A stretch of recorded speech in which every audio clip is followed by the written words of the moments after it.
now. They can drag you and your family away, put whatever they want in your body. Folks, this is tyranny. They've got a history of eugenics. The White House chief is a eugenicist calling for our sterilization and deaths.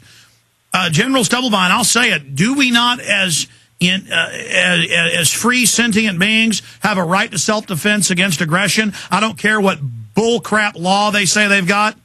The best self-defense is a voice. All of the voices, every one of them ought to be standing on their hind legs yelling. And they need to go to the website, yes. They need to take the action, and they need to make sure that all of their friends and their friends and their friends do the same. Because the way we're going to beat this thing, Alex, is through mass.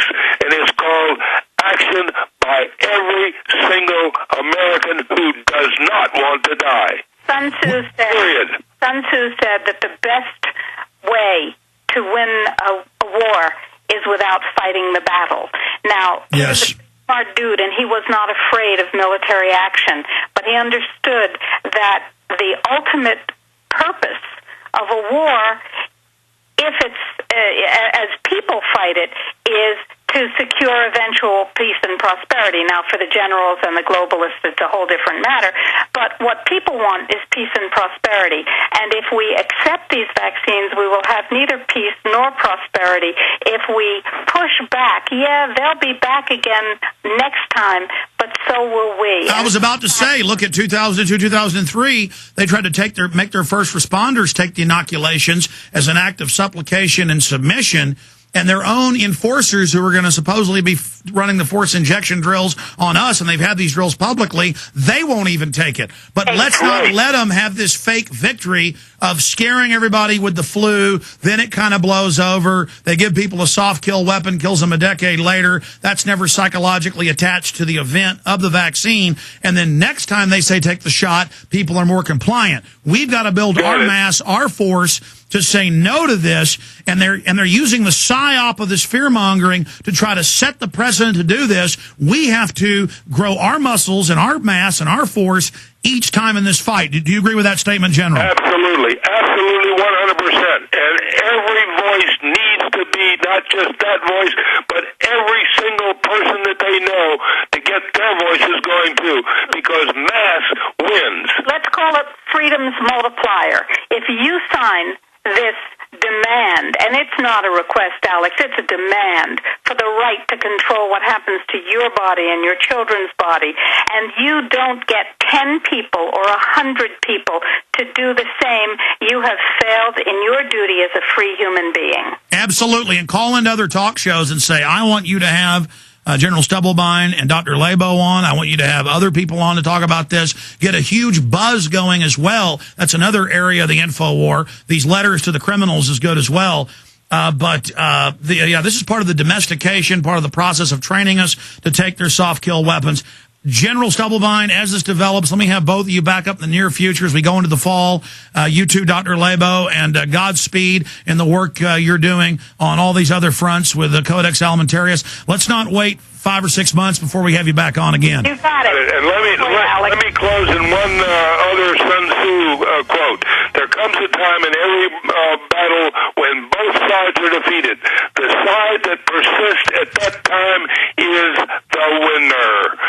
It's time for our voices to continue to make noise so that we are heard in mass. Thank you. Absolutely. Dr. Laibow, General Stubblebine, God bless you. We'll talk to you again soon. Keep up the good work. Thanks, Alex. You judge them by their fruits. I only see good fruits from these people. I've seen no evidence when people try to demonize them and attack them. But regardless, let's not get us diverted by, is Alex Jones good or bad? Or is General Stubblebine good or bad? Is Ron Paul good or bad? You know the New World Order has signed executive orders and are saying they're getting ready to forcibly inject you. I can show you newscast after newscast, and we have. You've heard it. You've seen it. That's the issue. Face the issue at hand. Forced inoculations. You want to call me an agent because I'm saying you shouldn't have to take forced inoculations? Go ahead. That's COINTELPRO.